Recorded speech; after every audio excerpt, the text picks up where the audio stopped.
ചങ്ങായിമാരെ, ഇന്നത്തെ വീഡിയോ എന്ന് പറഞ്ഞാൽ നമ്മളെ ബസ്സിൽ പബ്ലിക് ട്രാൻസ്പോർട്ട്, അതേപോലെ ലിമിറ്റഡ് സ്റ്റോപ്പ് ബസ്സുകൾ, ഓർഡിനറി ബസ്സുകൾ, ഇതിലൊക്കെ യാത്ര ചെയ്യുന്ന ആണുങ്ങളോട് പറയാനുള്ള ഒരു കാര്യമാണ്. അപ്പോൾ ഇതിനും പിന്നെ ഈ കുറച്ച് നേരത്തെ ഞാനൊരു ട്രോള് കണ്ടിരുന്നു.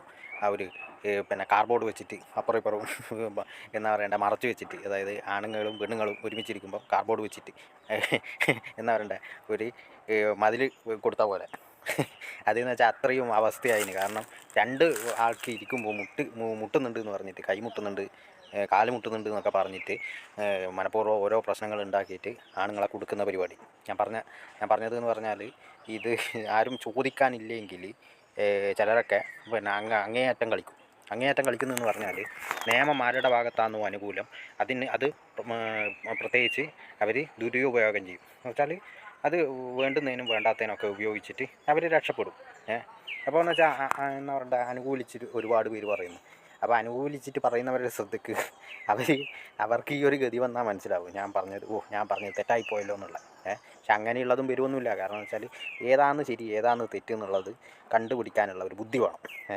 അങ്ങനെ ഇല്ലാത്തവർക്ക് അതൊന്നും പറഞ്ഞിട്ട് കാര്യമില്ല. ഒരുപാട് പേര് പ്രതികരിച്ചുകൊണ്ട് ആ സംഭവം കള്ളാന്ന് മനസ്സിലായി. ഒരു ഫോണും പിന്നെ അതേപോലെ തന്നെ കുറച്ച് ഫോളോവേഴ്സും പിന്നെ ഇൻസ്റ്റാഗ്രാം ഐ ഡി ഒക്കെ ഉണ്ടെങ്കിൽ ആർക്കും എന്ത് വേണ്ടിക്കലും കളിക്കാം.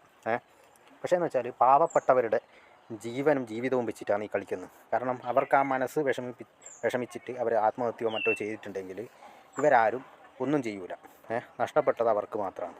അതെന്ന് വെച്ചാൽ ഒരു കാര്യം ആലോചിച്ച് നോക്കിയിട്ട്, ഒരു 40 ഉറുപ്പ്യ കൊടുത്തിട്ട് ഒരു സ്ഥലത്തേക്ക് ബസ്സിന് കയറിയിട്ട് ജീവിതകാലം മുഴുവൻ നാണക്കേട് അനുഭവിക്കുമെന്ന് പറഞ്ഞാൽ ആ 40 ഉറുപ്പ്യക്ക് നാണക്കേട് അനുഭവിച്ച് പലരും സ്വന്തം വണ്ടി വാങ്ങുന്നതിൽ അത്ഭുതമില്ല. ഈ ഞാനടക്കം വണ്ടി വാങ്ങിയതെന്ന് പറഞ്ഞാൽ ബസ്സിൽ ഇതേപോലത്തെ ചെറ്റകൾ എനിക്കിട്ട് പണിയാൻ നോക്കിയിട്ടാണ്. കാരണം വെച്ചാൽ ഞാൻ നിങ്ങളോട് പറഞ്ഞില്ല, ഇന്നലെ ഞാനൊരു വീഡിയോയിൽ പറഞ്ഞതെന്ന് പറഞ്ഞാൽ ഇതുവരെ എനിക്കത് ഇടാൻ പറ്റിയില്ല, ആ ഒരു വീഡിയോയിൽ പറയാൻ പറ്റിയില്ല. പക്ഷേ ഞാൻ പറഞ്ഞതെന്ന് പറഞ്ഞാൽ ഇങ്ങനെയുള്ള ആൾക്കാരൊക്കെ എന്താ ആണുങ്ങളെ കണ്ടുകൂടാത്തവരെ ഒപ്പരമൊക്കെ ഇരുന്നാൽ ഇതിലപ്പുറവും വേണ്ടിക്കൽ നമുക്ക് പണി കിട്ടും. പിന്നെ ആ ഒരു ഈ വീഡിയോയിൽ ആണുങ്ങൾ ഇരുന്നിട്ടാണ് പണി കിട്ടിയത്, എനിക്ക് നിന്നിട്ടാണ് പണി കിട്ടിയത്. മുന്നോട്ടേക്ക് പോയിട്ട് നിന്നിട്ടാണ് പണി കിട്ടിയത്, കാല് മുട്ടിയെന്ന് പറഞ്ഞിട്ട്. ശരിക്കും എന്ന് പറഞ്ഞാൽ ഞാൻ അന്ന് അനുഭവിച്ച വിഷമം, ഞാൻ എൻ്റെ പെങ്ങന്മാർ ശരിക്കും അത് അറിഞ്ഞിട്ടില്ല, അങ്ങോട്ടേക്ക് എത്തിയിട്ടില്ല. പക്ഷേ ഞാൻ ആ പിന്നെ ബസ്സിലെ യാത്രക്കാരുടെ മുന്നിൽ നിന്ന് ഞാൻ ഇൻസൾട്ടായത് എനിക്ക് ഒരിക്കലും അത് മറക്കാൻ പറ്റില്ല. എനിക്കതൊരു ട്രോമ വെച്ചിട്ടാണ്, ആ ഒരു ട്രോമ ഇപ്പോഴും ഉള്ളതുകൊണ്ടാണ് ഞാൻ ബസ്സിൽ കയറാൻ പലപ്പോഴും മടിക്കുന്നത്.